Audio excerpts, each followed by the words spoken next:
Well, hey, how's everybody doing? Making progress on this thing. Backed it out of the garage last night.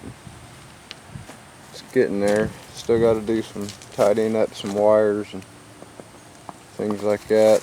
I really would rather make my own plug wires instead of having these stupid pre-cut ones, because I hate plug wires running over valve covers.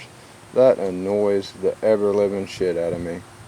If it was up to me, I'd have them routed all alongside to here, and I'd have a couple tabs built and have them running and run around the backside and then a distributor on both sides. Clean that up a whole lot. But it really bugs the shit out of me how they just have to run over the valve covers. I don't like that. It's just real annoying. I don't know. I'm probably being too particular, but I got the garage door spring and a couple other springs just to make sure it goes back to idle, because you kind of want a stiff gas pedal on something like this. Clearances are a bit tight between things like that and the radiator, and I don't know if you can see that, but there's not a lot of room in there. But it's getting there.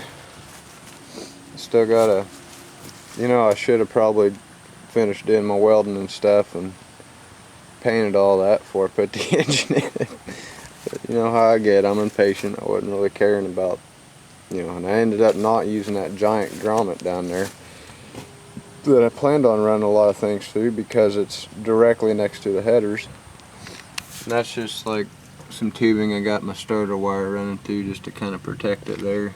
It ain't real close, but it's close enough to where I wanted something on it. So I got to weld in that little hole there. I got to weld in these two holes here. Got to weld in this square hole here and all the bolt holes around it. Then tack up any bolt holes that are left, which is a few of them. I've decided probably just not to run inner fenders, because, why? There's no reason for it. I don't really think it needs inner fenders. It'll help airflow without it. And they're just in the way. It ain't like I got a bunch of wiring and stuff everywhere. All the wiring's pretty much, all nice and tidy. There ain't none over there like there used to be, except for that cable for the hood latch.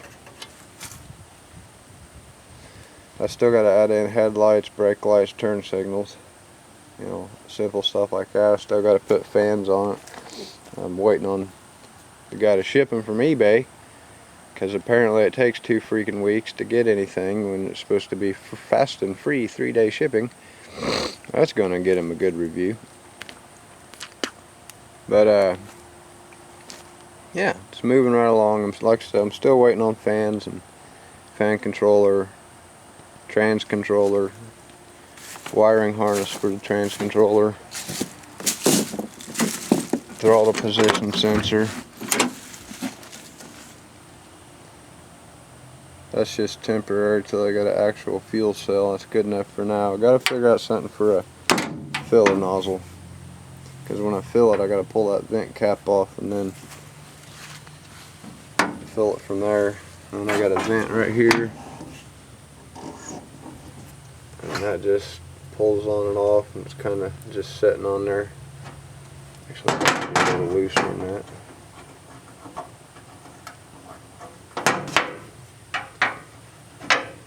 Yeah, that's the vent. Either that or to blow this cap off. That's just sticking in there.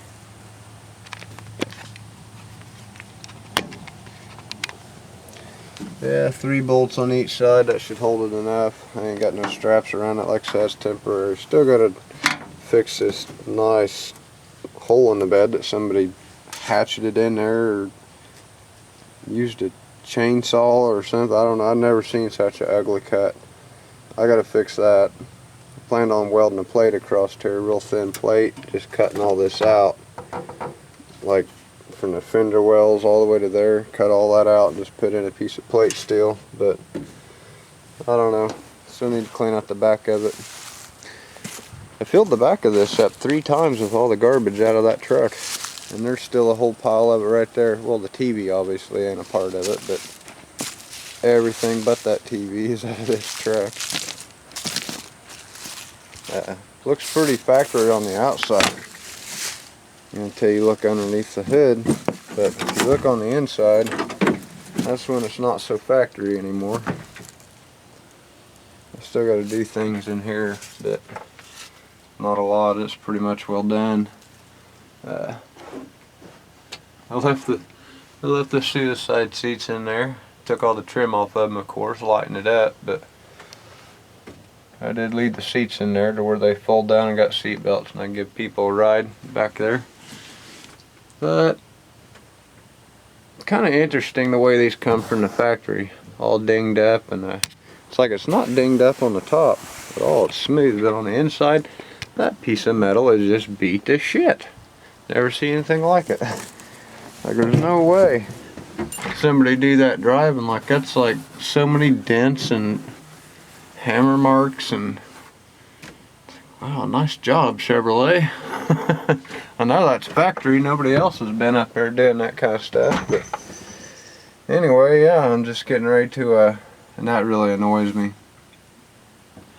Yeah, I'm just getting ready to fire this thing off and probably drive it around front, because I've only driven it this far, literally from the garage to here.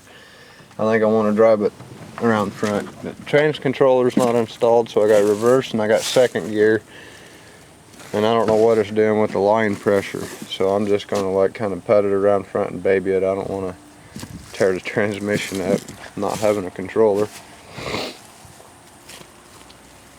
Can't wait to go fast. It's going to be awesome. And I took the carburetor spacer off of it.